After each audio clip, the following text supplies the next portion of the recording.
manager of .au, and I'm also a member of the board of ICANN, and I get the job of moderating this session this afternoon, which is all about internationalized domain names.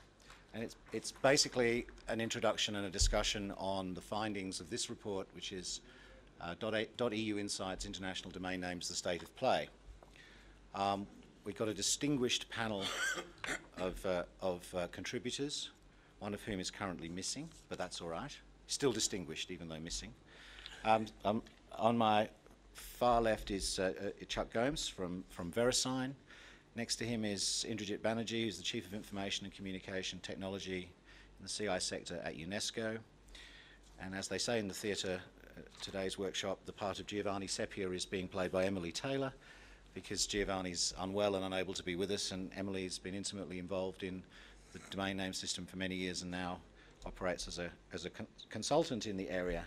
And our missing panelist, who will hopefully be with us shortly, is Ram Moham, who is the Executive Vice President and Chief Technology Officer at Affilius.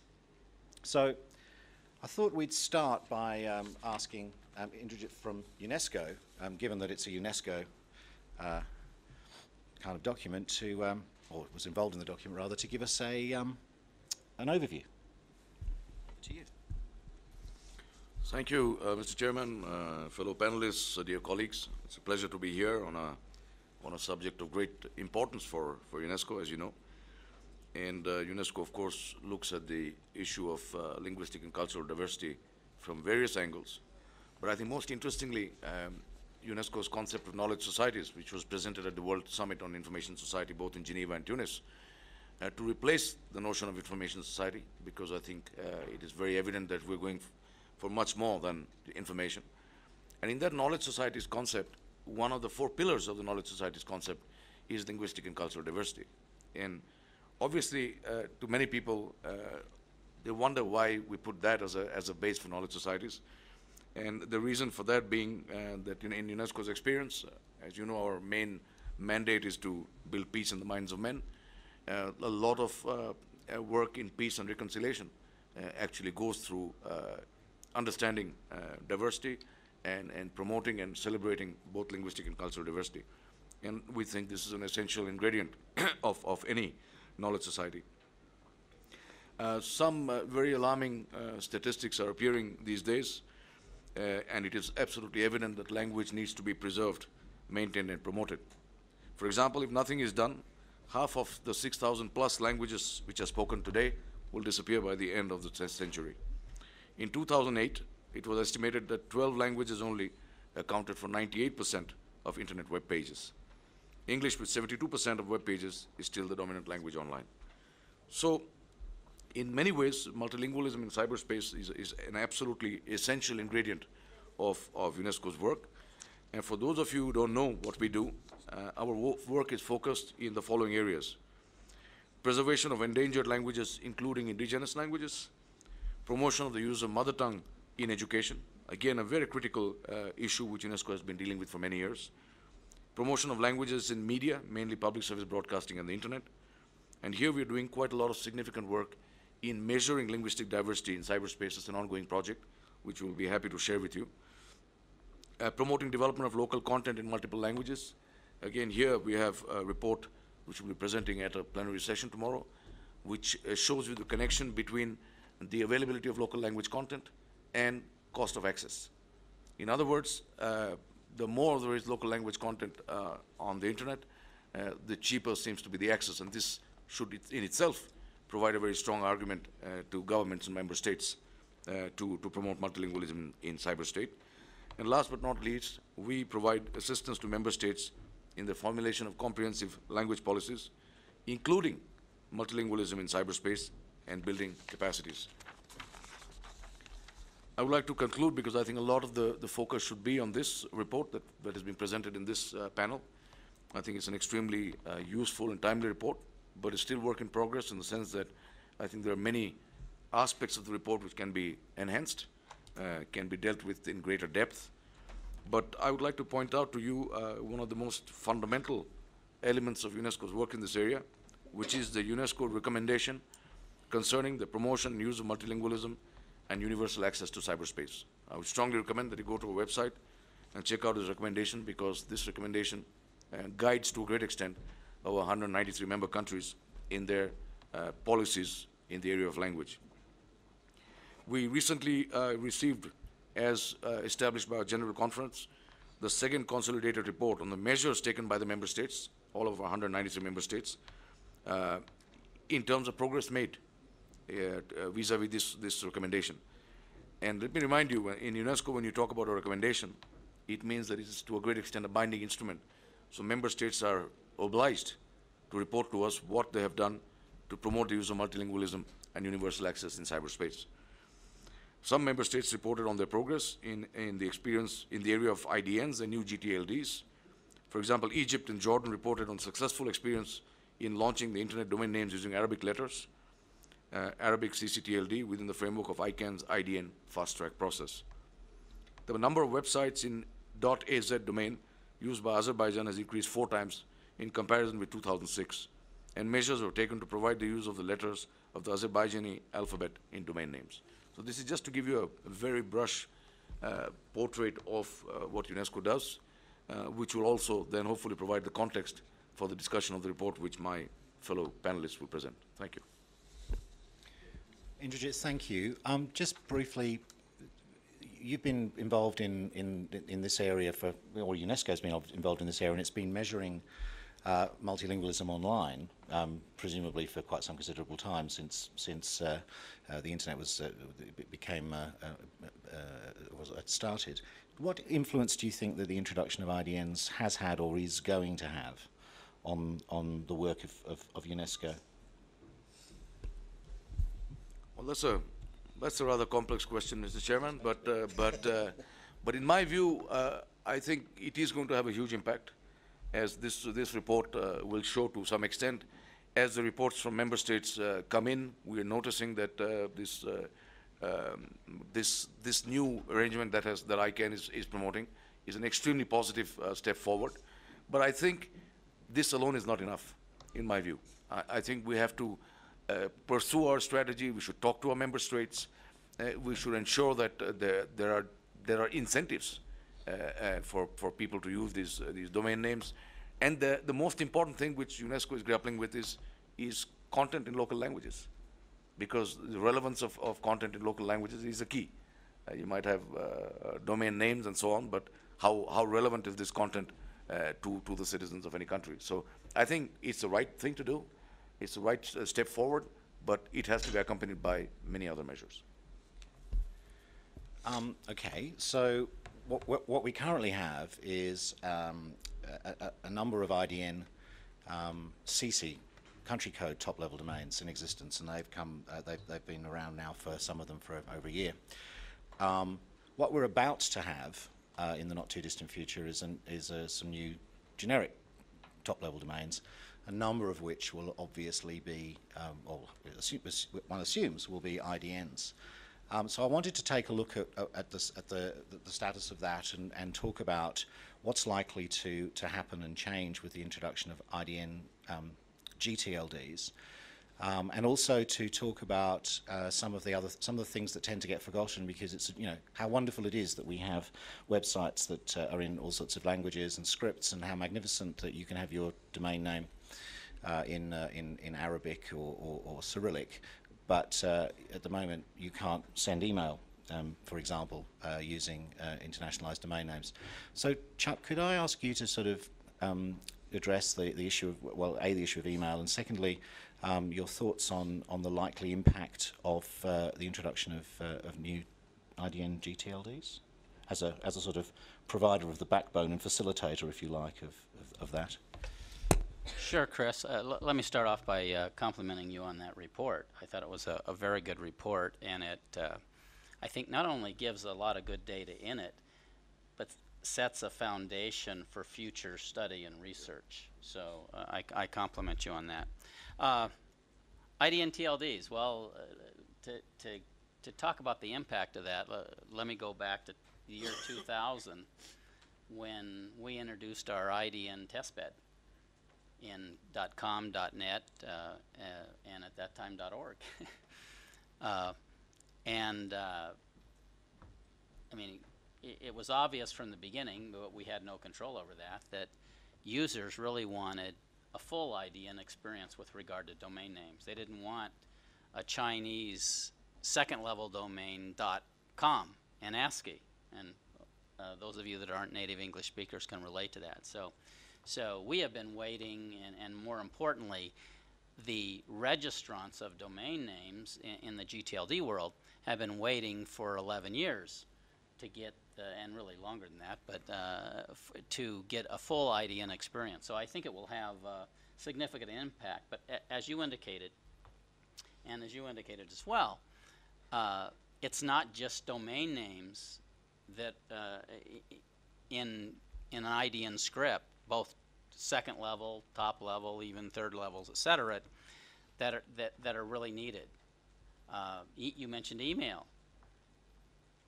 We haven't had email to this date that accommodates the IDNs, IDN domain names, and so the IETF, and Ram can speak to this better than I can, but the IETF has been working on email standard for a long time. Now I'm hearing, and Ram may be able to add some light on this, that we may see a standard in 2012. That would be great, because probably everybody in this room knows how important email is, and so that would be a complement to that. A second thing that, as far as the impacts, not only determine, I mean, ICANN's made the decision that we're going to introduce IDN TLDs. It's already happening in the CCTLD world. It will happen in the gTLD world with the new gTLD process.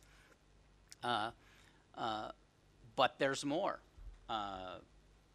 There hasn't been a lot of adoption by browser manufacturers in the IDNA 2008 revised standard that it was approved.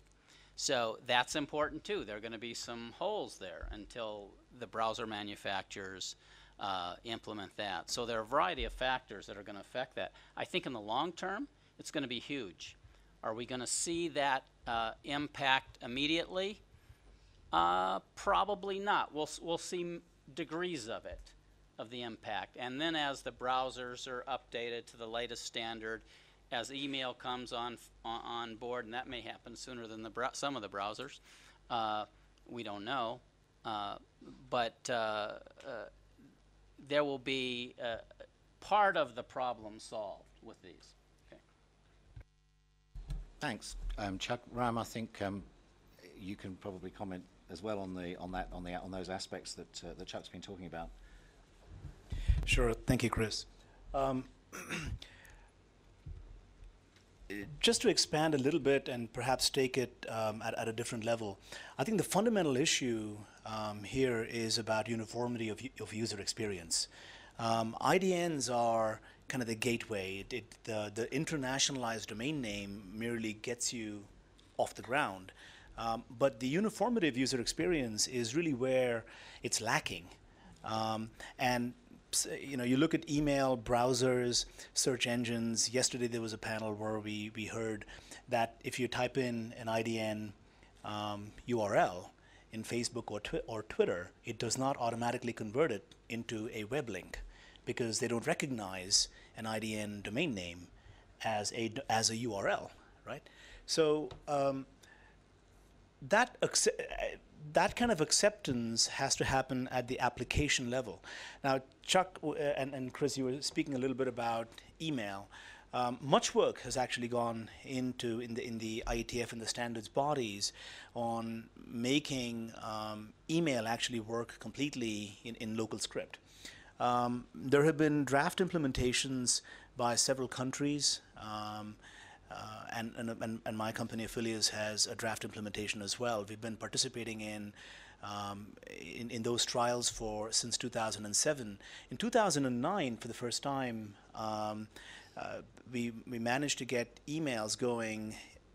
We wrote an email that was completely in Arabic, written right to left, sent across to folks in China, and and it went over the regular internet, where the entire email, when it hit the DNS, it actually was in the local, it was sent across in the local language, and it, so that process is working. And Affiliates does have a draft implementation. I think we have 14 languages implemented that allow for email to go back and forth. But the standard is in last call, in final call, if you will, inside of the IETF. We expect that it'll, in a formal process, it'll actually become a full-scale standard. If not this IETF meeting coming up, in an IETF meeting right after that, so perhaps early 2012. While email is a significant application, the acceptance in very simple, everyday uses of the internet online is, I think, where the rubber really meets the road. What I'm talking about is something very simple. If you wanted to sign up for a free email account with any free email provider, or an instant messaging account with somebody, or perhaps even a Facebook account, in almost every case they will ask you for your email address. They will send an authentication password or something like that, and they will send it to your email address. Try typing in just a normal email address, but make it an IDN top-level domain and an IDN second-level domain. So what I'm saying is, you don't even if your email address was an ASCII, if your name was an ASCII, so it's ASCII at, and you type something in a local language, local language, you will find, at least in our labs, we found in 2010, we found over 75% of the most commonly used applications online, the user registration forms, which is really your way to start using these services, do not support IDNs, right? So there's some level of work that has to be done. So that's on the deep technical and accessibility end of it. The other interesting phenomenon that I think is likely to happen, Chris, to your other question about what do you think is going to happen with IDN TLDs, I think IDNs provide a unique, hard to misspell gateway to local resources in local languages.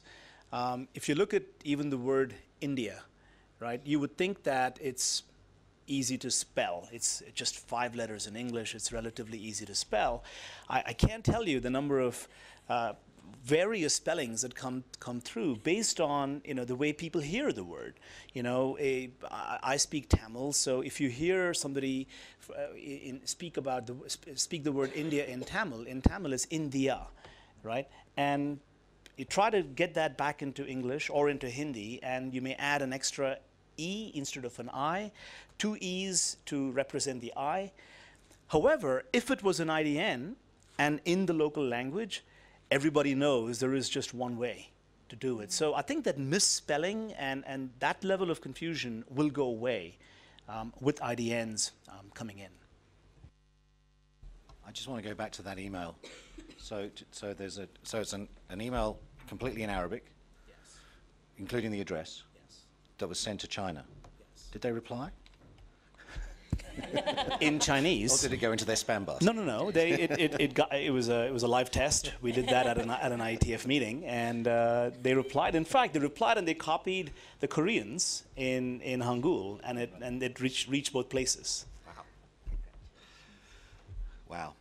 Okay, so I've got a couple of, there's some things that are coming out of this, but before I sort of address those, I wanted to Emily, to ask you what you think Giovanni would say if he were here now. Well, yes, I'll do my best to channel Giovanni. I think that there were several things that caused Urid to want to look further into IDNs, but one of the main sort of impetuses was this difficulty that UNESCO was expressing about measuring local language, the presence of local language online. You know, it sounds like it should be fairly straightforward, but in fact is incredibly difficult. Partly because search engines only capture a percentage, 50% is one estimate of the content, but also, you know, you may be looking at web pages, but there's no really robust methodology at the moment to capture email, the presence of email. There's also all sorts of privacy concerns in doing so, and then forget about chat and instant messaging and all of that. So that when we talk about internet use, there are multiple ways of doing it. We've been hearing very lucid descriptions from Chuck and from Ram about how IDNs are not, they're not sliced bread or the silver bullet that's going to suddenly, magically overnight, create a full multilingual internet. But I think of them in terms of being a catalyst, that without them, the whole chemical reaction that is necessary to enhance multilingualism online can't be done. But we knew that there was existing implementation. As Chuck said so rightly, IDNs have been with us for 10 years, and there's probably 1 million.com IDNs, and there are also a number of European CCTLDs and CCTLDs outside of Europe that have implemented IDNs. So we just wanted to see what the data told us. And one of the things that I found particularly interesting about the data was that, the example about Azerbaijan that you used illustrates this, that local registries with their country codes will tend to implement only the characters that support their local languages. Now, obviously, this isn't a devastatingly surprising finding, but where it leads us is on quite an interesting line of inquiry, because if you are looking for the presence of a particular language online, then maybe a good way in might be through the IDNs that exist, because I think if there's a reasonable assumption that if you've gone to the trouble, and it is a trouble at the moment, to register your IDN in your local language, that it might well be supporting that language. So it might be a nice focused thing to enhance UNESCO's inquiries, not to replace what you're doing, not in any way to say what you're doing is wrong, but it just might add an extra dimension, an extra focus.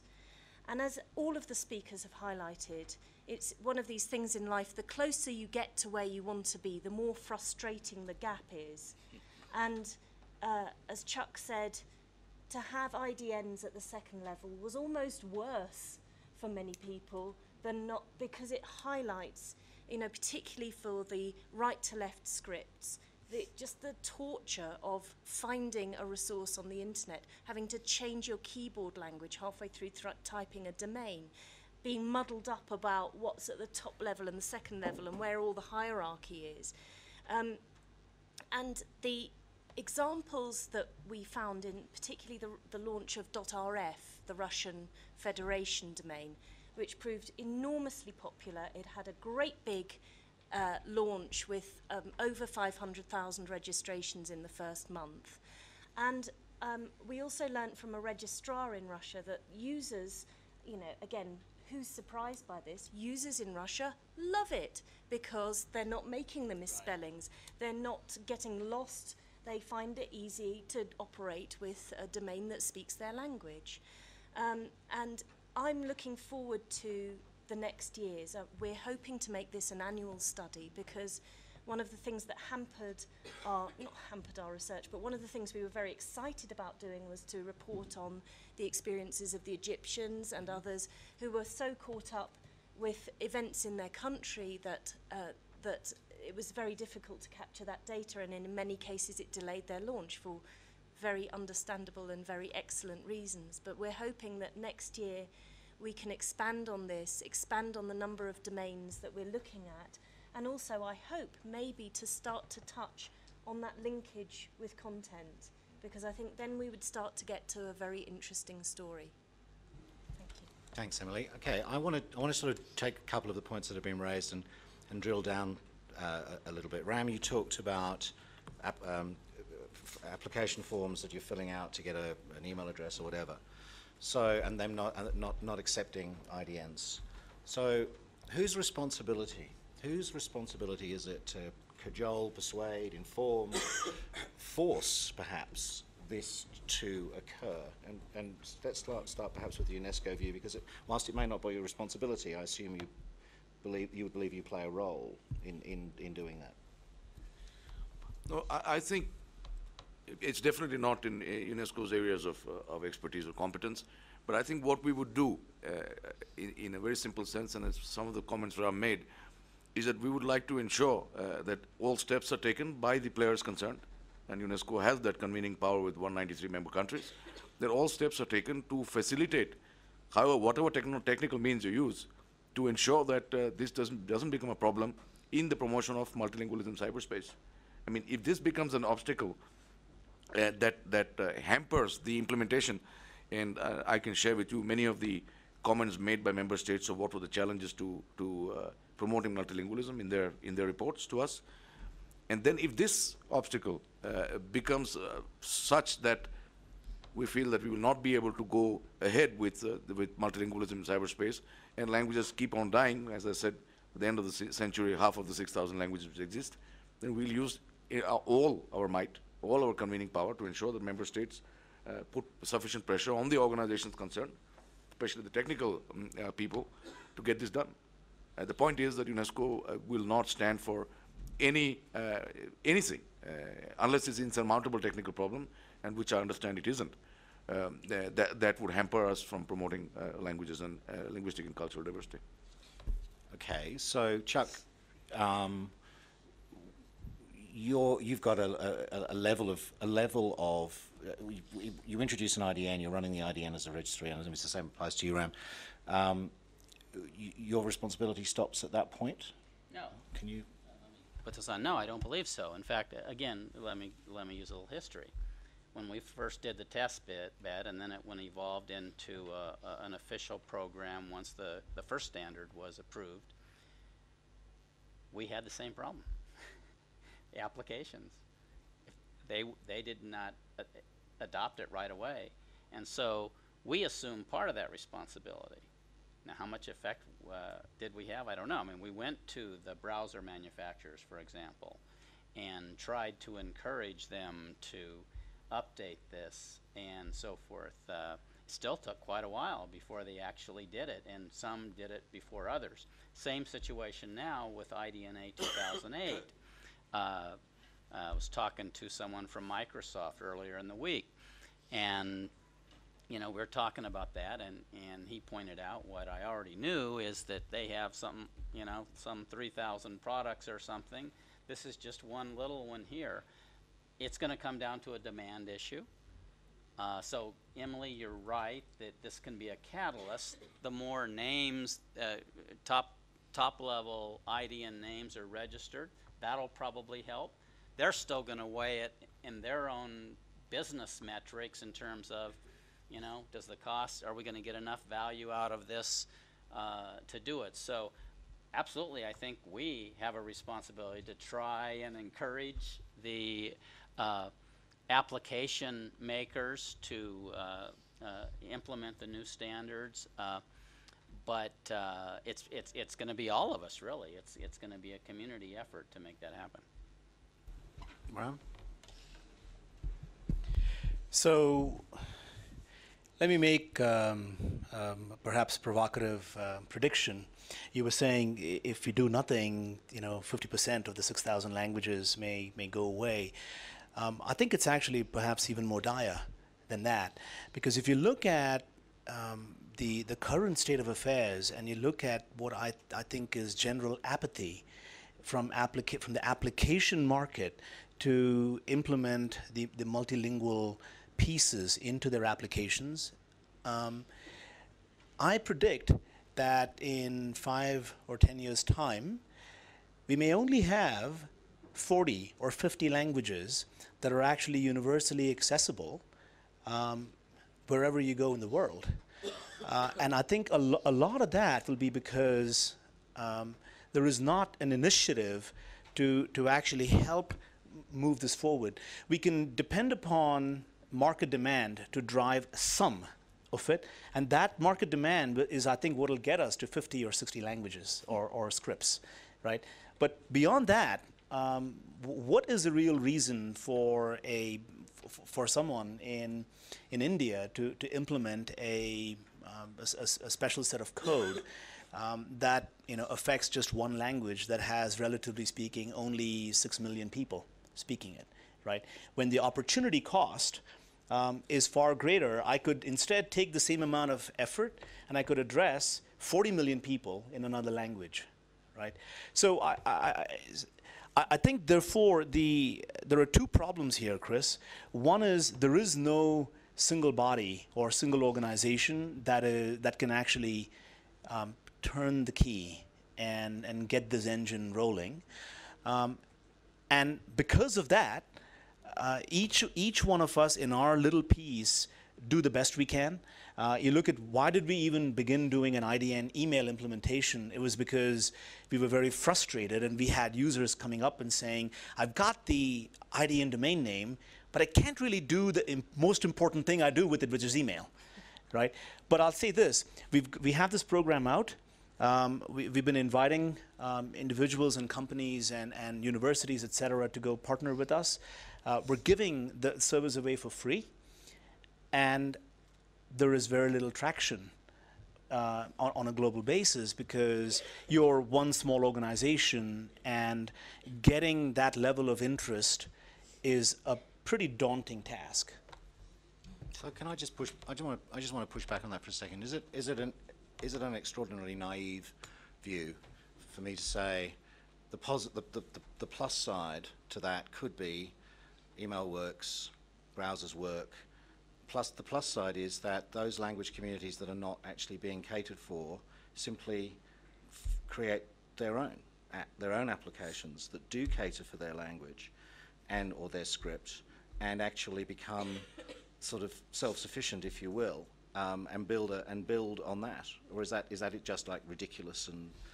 No, I don't think it's ridiculous. I think there'll be some cases where it'll happen, but there are many other cases where the infrastructure, the knowledge necessary to actually deploy those kinds of solutions is far more concentrated. Chuck was talking about IDNA 2008. If you talk about that to a normal audience, even a normal technical audience, they wouldn't know what to do or where to get started. Right? So you're right, it's possible that in some cases the language communities will self-organize and will build something, but I fear that in more cases they just won't know where to go, the resources are not apparent, the toolkits don't exist, and therefore they may end up going directly to using their mobile phones, which do support the local language, and doing SMSs or the next generation of SMS, because that does support local languages far better than what the wired internet, if you will, does. Which actually, thank you. Which actually brings me to my next question, which is, and I just want to make a leap for a moment. I want to assume that it's that all of the vision of UNESCO on having the contribution that IDNs can make to fulfilling your vision is on the way to happening. Things are happening out there. IDNs are being registered, both gTLDs and ccTLDs and so on. I think those of us who've been involved in this for a long time understand that a significant proportion of users of IDNs will be using them on their mobile phones. They'll be using them, China and India being the two largest markets, if you will. So sometimes you have to be careful what you wish for. And it would be interesting, I think, to just skate over perhaps some of the issues that are going to arise precisely because IDNs are being used on mobile phones rather than being used on computers. There obviously are security issues that arise because of that. And again, we may be in a situation where not only do we have to actually cajole, persuade, force, whatever, people to do the applications, etc., there's also going to have to be a massive training exercise on how to use the technology now that people have access to it linguistically. Chuck, do you want to any comment on that? Well, you're on a good track, and it is one that is going to be very important, because in the least developed parts of the world, you know, how are they accessing the internet? Most of them by mobile. Now, with one of the things with let's just talk about IDN domain names. You know, in the DNS, an IDN domain name is a nonsensical string that starts with xn -- and a whole bunch of characters after it. They're going to be longer names. Now, when they're translated into the local script, it shouldn't be that long. But those kind of issues are going to be issues that we're going to confront. Another issue, and this relates to mobile. It relates to other forms of communication.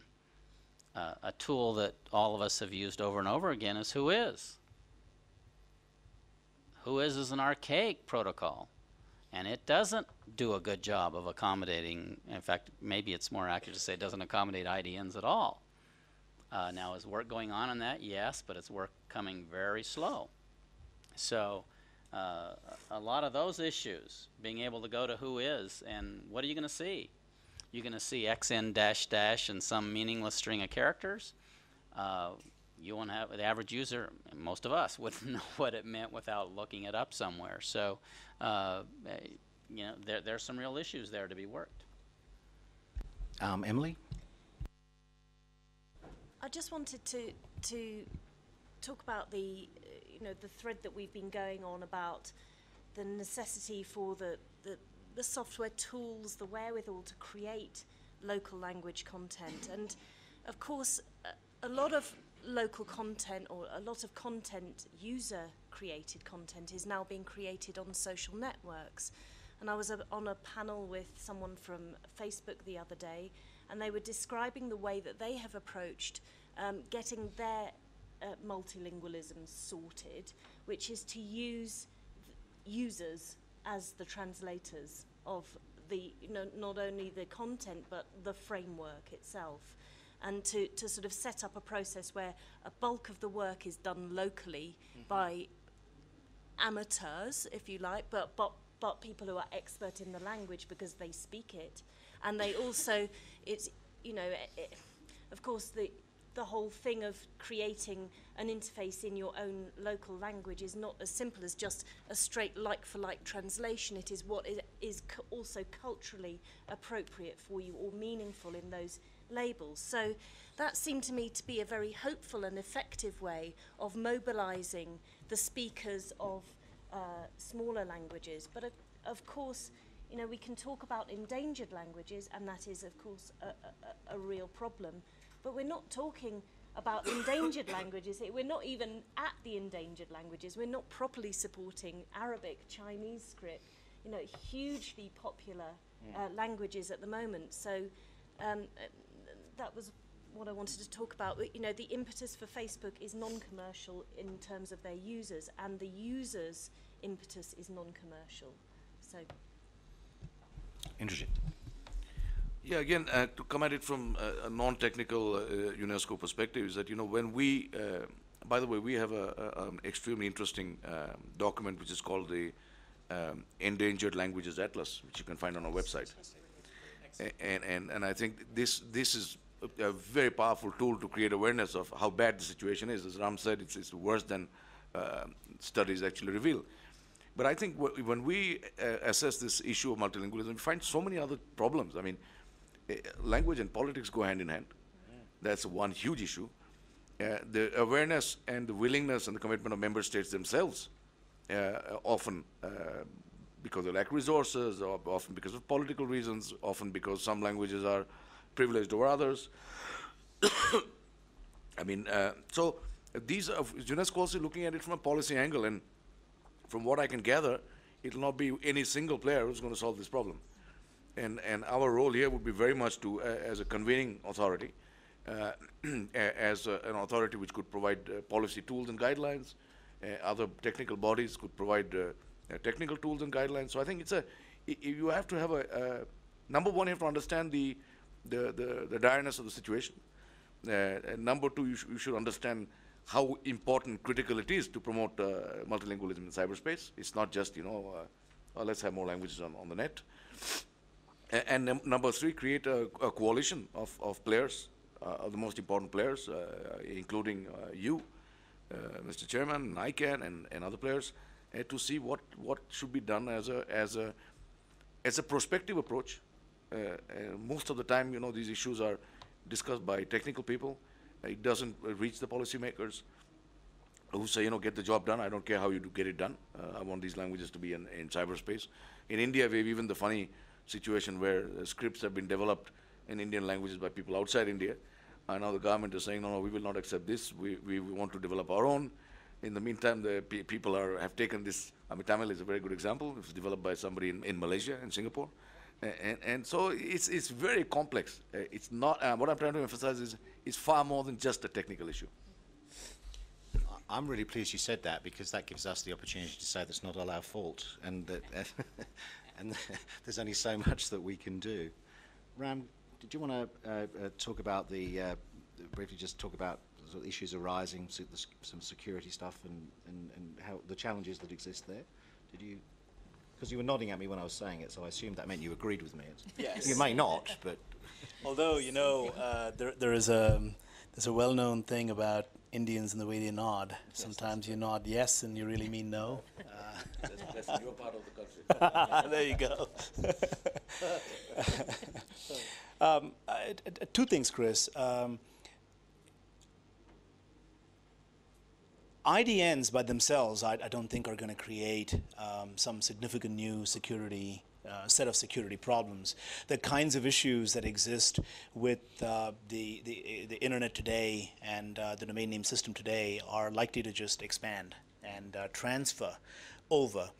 I do see I have some concern about the blurring of the lines between a well-identified country code top-level domain versus a non-country code top-level domain. That line is blurring because in the past, and it's an accident of history, we used to have a kind of a clear rule that in ASCII, two-letter codes automatically meant it was a country, and greater than two-letter codes meant it was something else, not a country, right? But that line is blurring, so there's some possibility that down the road, someone getting an email or someone looking at a resource may not automatically recognize that this is actually run inside a country or by a country. So that there might be a little bit of confusion there. But I think by and large, the core security issues run at a perhaps simpler level. They run at exploiting technical weaknesses and more exploiting social weaknesses. It's far easier to come and hack you by calling up your organization and trying to fake somebody, or to say, I'm with Chris here, his phone has run out of power and he's asked me to call and he has forgotten his password for his thing. And you'll find in many places, if I can provide reasonable data about you, which I can extract from your IDN Facebook page, I might be able to convince somebody, right? So I think core security issues I doubt we're going to have brand new ones. To the earlier comments about that UNESCO was making, about what we can do to pull it together, and Emily, you were speaking as well. I have a proposal to make. I think what we need, especially in the area of multilingualism and expanding that, this workshop's theme is, local languages are the answer to moving it forward. And I agree with you, the IDNs are a catalyst, but what we need is what I call an IDN technology commons. We don't have that. And that's something that brings in organizations from industry, both verticals as well as from horizontals, that bring those resources and tools, etc., and make them available for common shared use. I mean, and we desperately need that if we want to preserve and continue to let languages come online and thrive online.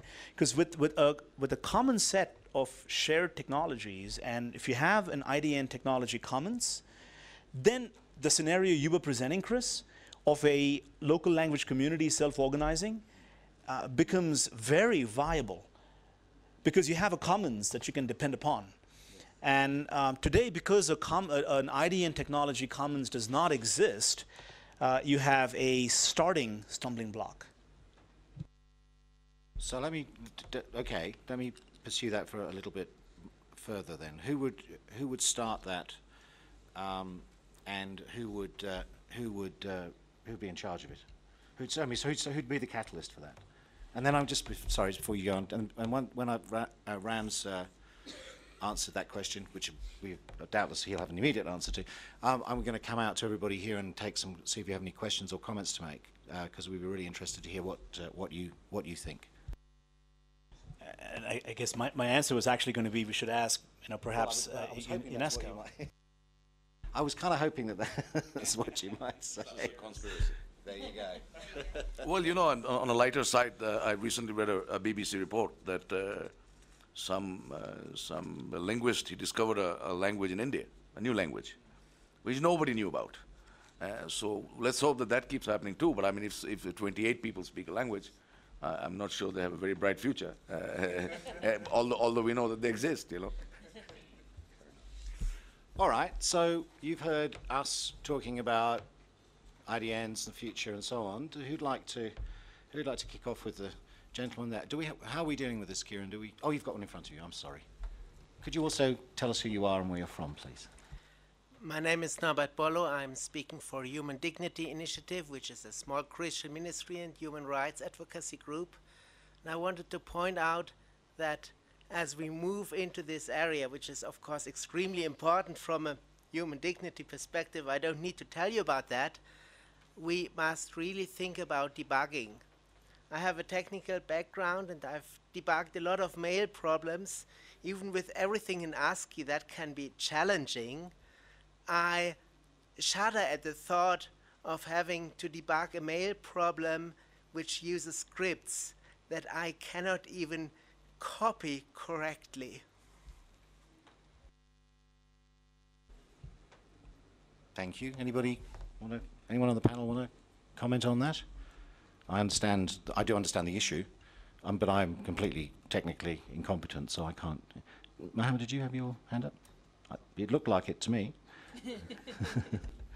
You go ahead and say whatever you want. Yeah, thank you very much, Chris. And I'd like to thank also UNESCO and you for this excellent report. It showcased the current growth and the current implementation of IDNs. By the way, sorry, I didn't introduce myself. My name is Mohammed Al-Bashir. I'm running an IDN gTLD registry, so a country code in Arabic, that's Qatar, and we were one of the first IDN implementations currently operating. So this is a very good report. It show us the progress.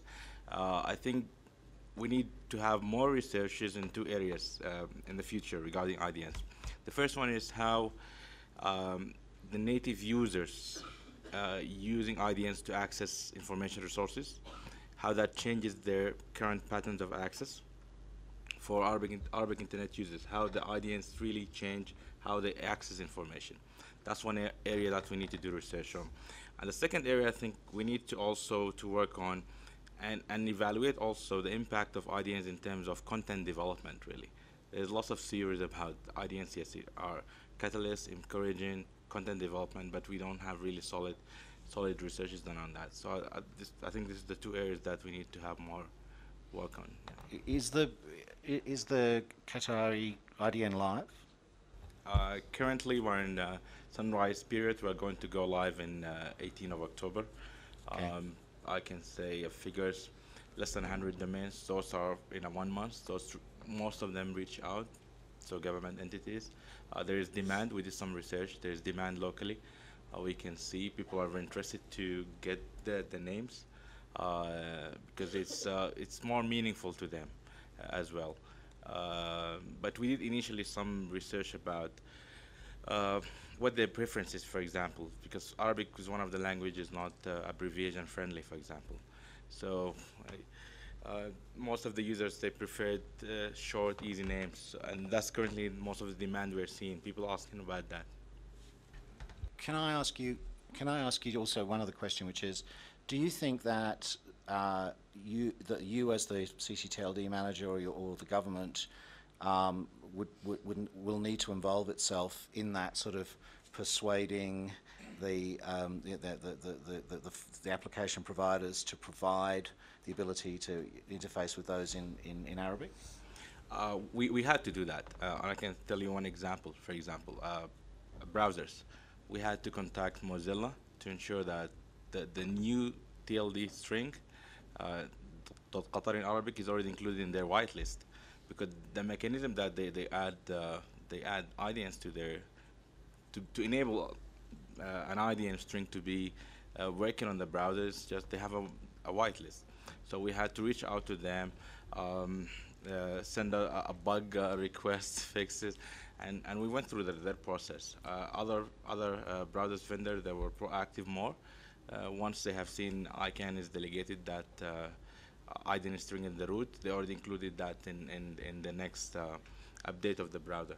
So yes, we have to reach out and we have to talk to those guys. And currently we're trying to also reach out to Twitter, and so the community as well is doing that, by the way. Currently there is a community of good bloggers and in Twitter who are trying to ensure that Arabic language, we have a better support within Twitter, for example.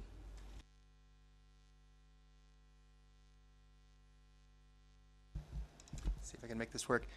Hi, thanks. My name is Andrew Mack. I'm from Washington, D.C. And I thought the conversation so far has been really, really interesting.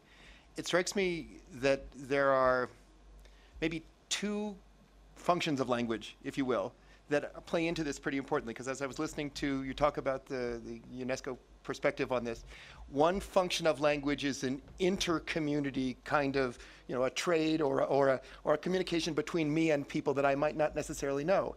And without question, Ram, to your point, there is going to be a shrinking number of those, because as people become more interconnected, it stands to reason. I'm on Skype with people from 15 different countries every day, practically. So I think that some of that is organic and some of that is to be expected, and maybe even some of that is acceptable. However, there's the second function of language, which is the function of identity, right, and of history and of culture. And I think that we will all be and would all be poorer if we lose that. There's obviously always some ebb and flow. There are new languages. If you think about the computer languages that we all work with, there are new languages being created quite literally every day, and there are variants of languages and things like that. But when it comes down to this, it strikes me that you're fighting a losing battle on the language preservation side unless we can try to find some link up with funding. Right? Some link up with some sort of a market mechanism or some sort of a pool of funding, because otherwise it's effectively kind of like an archive. And I know, Chuck, you've thought about this, and I know you're thinking about this from the UNESCO perspective. How can we get there, recognizing that there's not probably a market for every language and that maybe some of them are going to go into archive? What's the best thing that we can do? Well, throughout the, or especially in the last couple years of the new gTLD process, one of the things we started talking about is what you're talking about, I think, underserved language communities. And if we just analyze that with the costs of applying for a new gTLD under the current model, the first round of new gTLDs, it's very expensive. So let me get personal with VeriSign, okay? We're gonna apply for versions of IDN top-level domains, but it's gonna cost us $185,000 each, plus any dispute fees that are there, et cetera, to do it for each one. Well, which ones are we gonna pick? We obviously have to make a business case to our shareholders, et cetera, and we're going to pick the ones where there's demand. Well, it really wouldn't take us very much to offer IDN TLD versions of .com in just about any script, even if it didn't have demand for it. But it's pretty hard to justify spending $300,000–400,000 doing that in a very small market. So one of the things we suggested, so far we haven't seen any action on that, was the ability, especially for underserved languages, to bundle, some people don't like that term, so I apologize if you're one of those, some multiple IDN versions of, say, .com. Same thing could happen for a new gTLD, .bank. You know, if the applicant for .bank, if there is one, could also offer some IDN versions for the same ASCII string or another another IDN string, doesn't matter, for minimal additional cost, it would encourage that particular activity and I think really help the underserved language communities.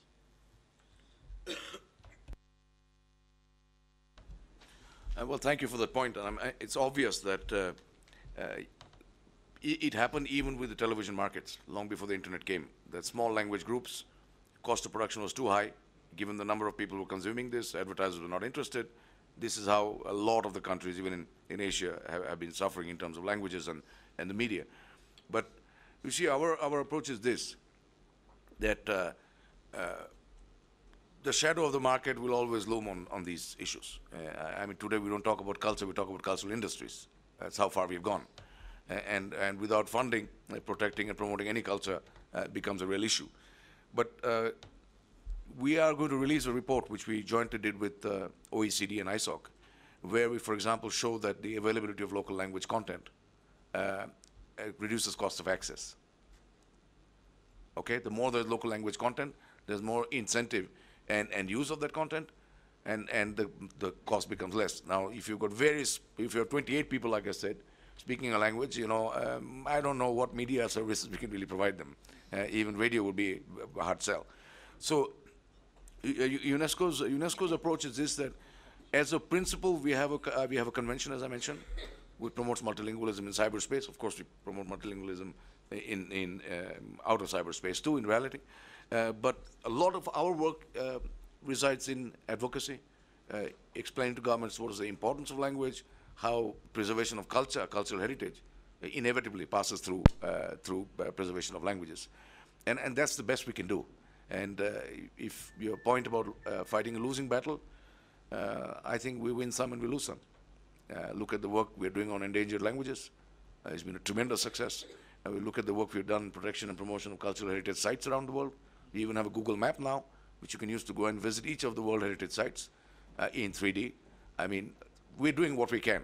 And UNESCO is also, you know, it has not got endless resources. So what we're doing is mainly, to sum up, a lot of advocacy work, trying to show the links, even understanding how market mechanisms, how funding can be organized. I had done a project when I used to be outside UNESCO, and it was part of the Pan Asia ICT R&D grants program.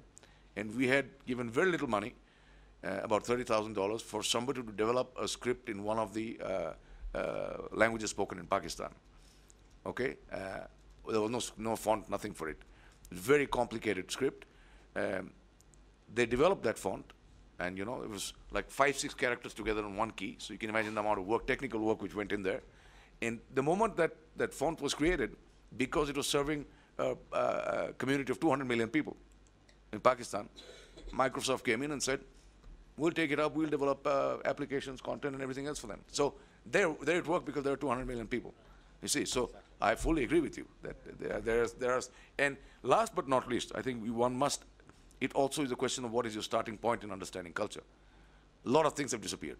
Cultures evolve, cultures imbibe from other cultures, lose some, add on some. I mean, look at the English language itself. And the number of Indian words which are in the English language is astonishing.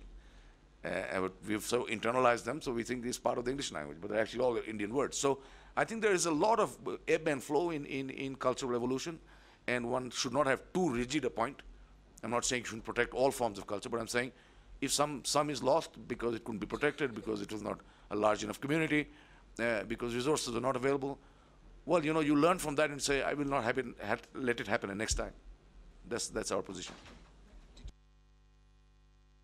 Based on just an observation based on what you both said, which is that it strikes me that there is a public-private partnership in this somewhere, a combination of pricing mechanisms and some of the work that you're doing and the need for some long-term ongoing work and deep think, which is going to require a foundation or a source of some sort. And so I think that's the thing that comes through very clearly. Thank you. Emily, you wanted to pick that up? I was very interested in the point that you made, and I suppose where I started from was I studied dead languages. I studied Latin and Greek for my degree, and no one could understand why I did that. I think I'm just making the point that the Greeks probably don't think their language is actually Ancient dead. Greek. Ancient Greek. But also my family is Irish, and my parents, you know, the Indrajit's point about language and politics being very, very tightly bound. My parents were both educated through Irish, and I remember doing my physics homework and saying, God, this is difficult to my dad, and he said, try doing it through Irish. And there was a tremendous politically driven cultural programme to really change the indigenous language or revive the indigenous language in Ireland. But largely now, with the generation that can no longer remember independence, is less and less relevant. There's pockets of Gaeltacht now, but really there isn't. The younger generation don't really see its relevance to them. But I think we're talking here with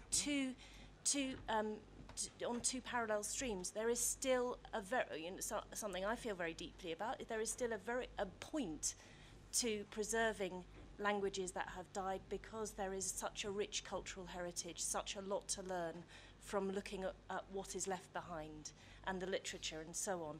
But here, where we're talking about introducing multilingualism onto the internet, we're not talking about endangered languages at all. It's something we were talking about earlier, that we have so far to go, and so, you know, very much taking your point, I think it raises all sorts of quite deep cultural issues and how we understand culture, but just wanted to make those comparisons. Andrew, do you want to? I would like to add another interesting point in the discussion is that one thing we have at UNESCO have realized is that yes, some languages do die, especially with very small language speakers, community of speakers, but the other dimension of the whole issue is the issue of preservation. And today, with the technology we have, digital technology and platforms, I mean, it's a wonderful thing. Even if it's gone away, if somebody is interested in reading up or doing research on language, it can be preserved. And in fact, we're organizing a major international conference next year in Canada on the whole issue of digital preservation. Does anybody else have any comments or questions they'd like to make, or suggestions for how we can make it better? Yes. My name is Farzana. I'm ISAC ambassador and Internet IGF secretary. I was wondering, why is it international domain name? It's kind of local, no?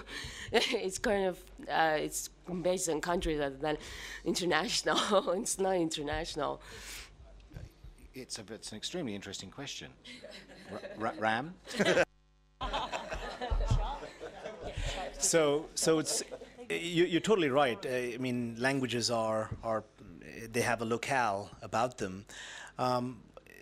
The term really comes more from a technical perspective, because it was the domain name system and the ways identifiers were created. They were originally created using just A to Z, 0 to 9, and the dash. That was it. So the reason it started to be called internationalized was to expand from just A to Z, 0 to 9, and a dash to everything else that's in the world. So you're right. Now it's kind of a misnomer, because it's become internationalized. It's time to localize.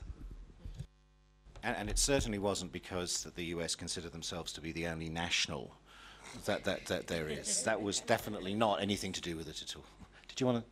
Oh, no, Ram's absolutely right. In fact, I was trying to remember, before we got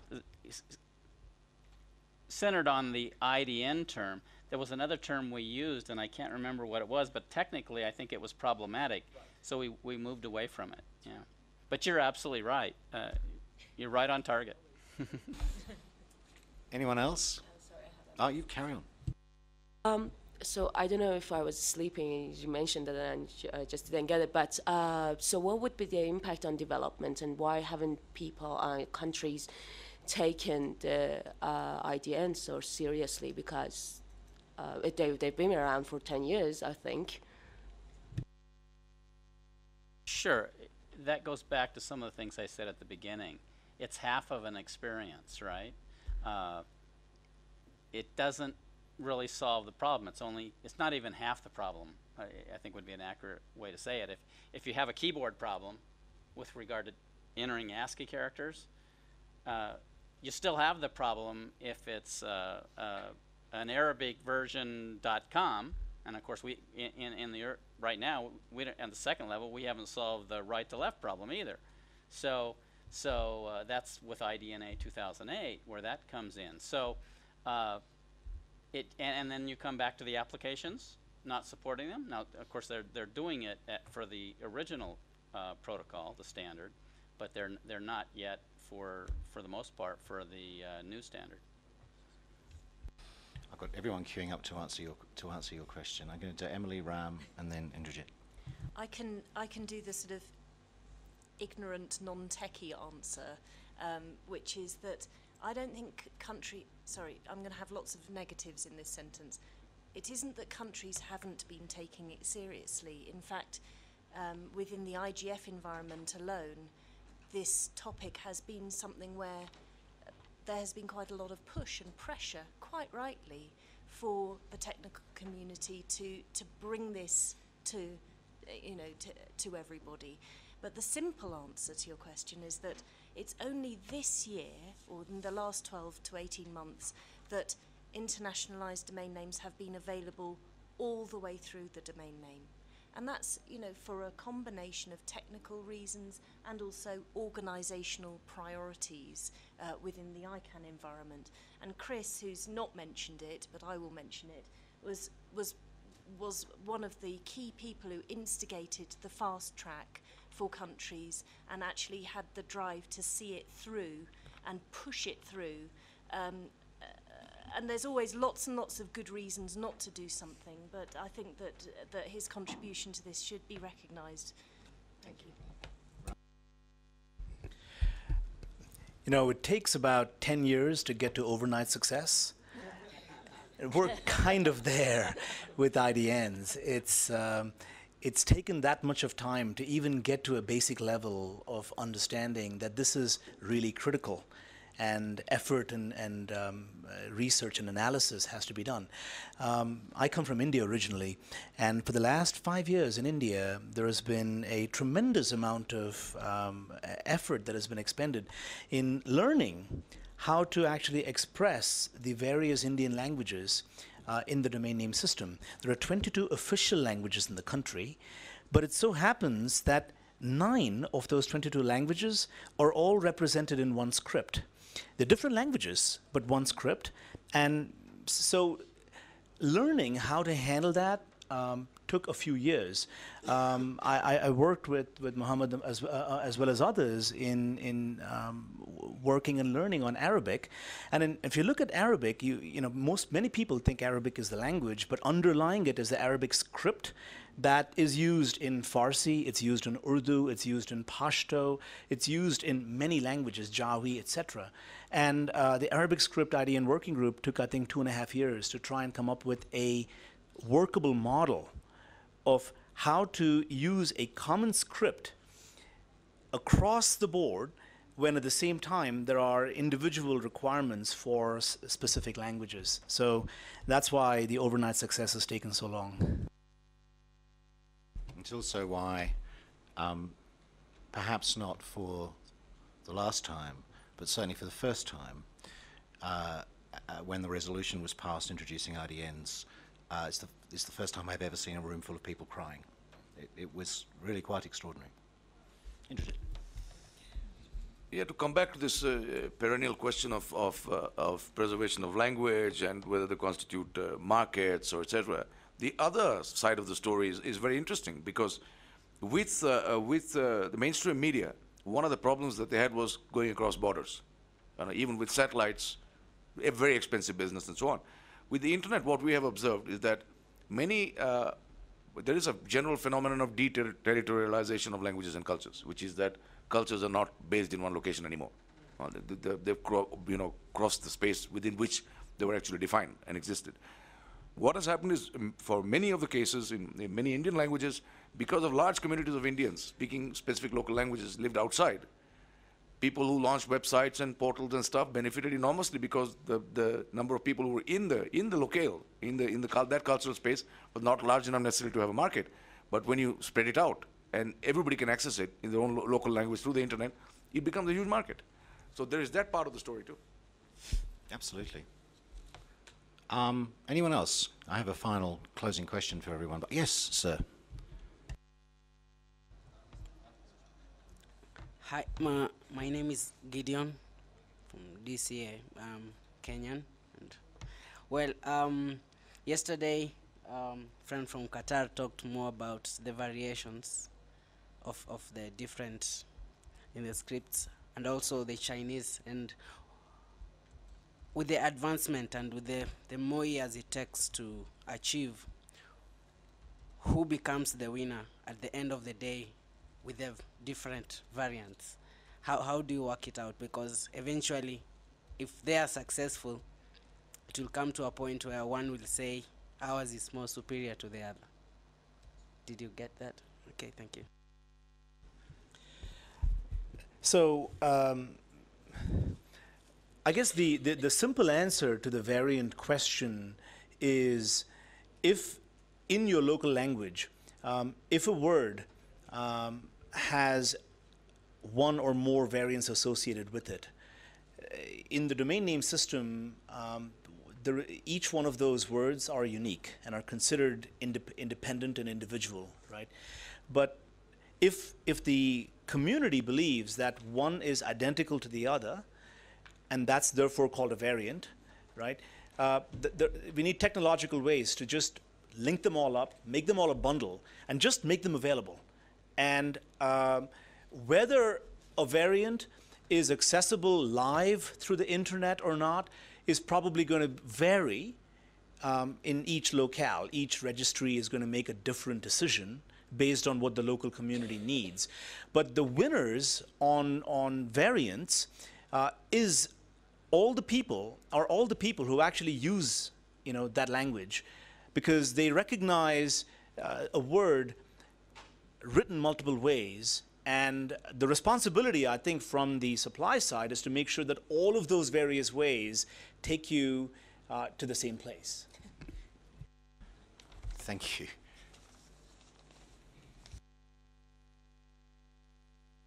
Thank you, Chris. My name is Fatimata Seisila. I'm from Senegal. I just wanted to make a point about how we can use the IDN in Africa, where we have many people who are considered to be illiterate because they don't read and write in the official language. For example, French in Senegal. But many people know how to read and write in Arabic. So I think, Mohammed, you might be interested in West African countries in extending IDN use in Arabic scripts, because they know how to read and write in Arabic script. But French is a problem, and it's a problem because we have a very high illiteracy rate when it comes to French, for adults mainly, and of course women. That's a contribution I wanted to make. Thank you. Chuck? Sure. You raise a really, really important point. We often think of languages in a national context, but you've just illustrated that it's more than that. And that's very important for us to keep in mind as we're working through the issues that we encounter.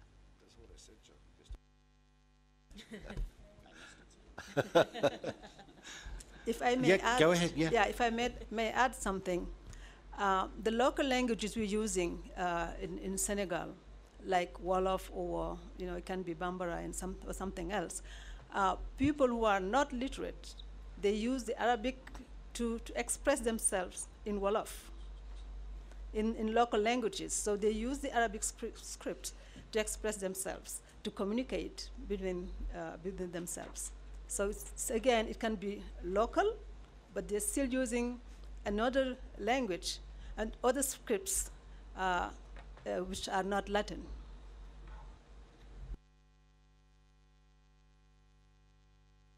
Thank you very much. We're coming up to the sort of last 10 minutes, and unless there's anyone else has a question. Yes, sir. Hi, my name is Emani Farosmanavalui, and I'm from the island of Niue in the Pacific Islands. And unfortunately, I'm of the dying language. Already it's been indicated by UNESCO because of our population. We only have 1,200 people. That's only 1,200 people living on the island of Niue. 20,000 of them live outside of the island. So as you can see, we have a problem. And the majority of our children who are born of this age do not speak Niuean as first language. So we seriously have a problem, but I'm happy to be here and to learn all of these things and to go home and do some hard work, lobbying for our people and government to do some serious jobs. And just as of last night, I was talking to Sunil, that some of you may know, about finding, because I was trying to ask him to get me a developer who can write some apps for games so that children can use the games in the Niuean language. So instead of, because these days it's quite frustrating to get children to learn the local language. So perhaps I'm looking in terms of using the applications that children want to use to learn the language at the same time. Thank you. Thank you very much. That's an excellent point, which actually ties in quite nicely with my sort of last question. And I'll start with you, Indrajit. It's 5 years' time, and assuming everything's gone well, so I'm looking for positives, not negatives. How do we look in the world from your point of view as a result of the introduction of IDNs and for multilingualism? Well, that's a trick question to a certain extent, but as I'm an optimist, I would say, like our friend from the Pacific, I think one of the solutions to your problem, which would be the way I would look at the growth of and continuity of languages in the world, is that other people from outside your community will learn your language. Why don't, already the world has become a much more multilingual place in that sense, that more people speak more languages today than at any point in time before. My children speak already 4 languages. So I'm hoping that this trend of learning languages, but not those languages which offer you economic opportunities or mainstream dominant languages, changes at some point. Some incentives can be provided so that people learn also languages that are not thriving. My second point, which also relates to something that you said, is if that is the case, if you have a community of 1,200 people, I think you should lobby UNESCO very hard to promote and preserve your language, and do everything possible that in the eventuality that it disappears with the next generations, that it is well preserved and all its richness is preserved. Chuck? Thanks, Chris.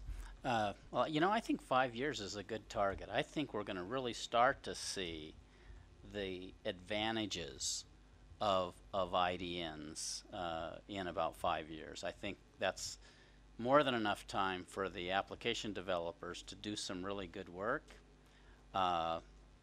for the communities to get behind the new scripts in domain names and in the content, et cetera. So I really think that's a good mark to look forward to. Thank you. Emily? I hope that in 5 years' time we will have a good number of both CCTLDs and gTLDs in different scripts, that this does prove to be a catalyst not just for application developers but for users to create content, and also that we start to understand better the multilingual landscape that we have, because it will enable organisations such as UNESCO that care about language preservation to target their resources more effectively, and also to use the internet in the way that you described to the benefit of multilingualism, to connect people, the diaspora of cultures who are speaking those languages, and also to preserve and keep available examples of languages or cultures that have died out. Thank you, Chris. I think we're in really exciting times. And in many ways, historic times. We don't recognize it because we're right in the middle of it, but perhaps 10 years out, we can look back and say, wow, that was amazing to be at this start. In 5 years' time, not only I think will there be a thriving set of domain names that are in local languages, but I'm very hopeful that there will be an integrated user experience. That's something that we really need to make progress on. But I expect that for the major languages that are spoken, for the major populations that speak languages, I certainly hope that we will see integrated user experiences in local languages. And the very start, the budding start of thinking about how to share these various technologies in perhaps a commons-like environment that allows for languages that are in danger, that might get endangered, to begin a new cycle of life online. So that's what I'm really hoping for. Thanks, Ram. I think I get to answer my own question as well. I think that we tend to be those of us who've kind of spent the last 10 years working in this area tend to get very blasé about it, and you've said, we don't necessarily know what's going on, we're inside it. I'm very optimistic because the level of passion that exists in the communities that are now only just being able to be fully served by accessing the World Wide Web or the internet in their own scripts, that level of passion is so high that I actually believe almost anything is possible for them to put together, because they are so passionate about it. So I think anything is possible in 5 years' time. We could be sitting in a completely different world where communication has gone to a whole new level. And if we think Twitter's really smart and Facebook's really smart, wait and see what happens next. Scary thing, of course, for somebody like me is as if it's happening in Chinese or Arabic, I won't have the faintest idea what's going on. Yes, Jack. Just want to, before you close, say thanks for doing a great job of moderating this. Thank you. I'd like to ask you all to join me in thanking the panel. I'd also ask you to join me in thanking .next, Kieran's .next, for organising this workshop, which I think has been fantastic. Kieran, thank you very much. And that's it. We're out of the room for the next one.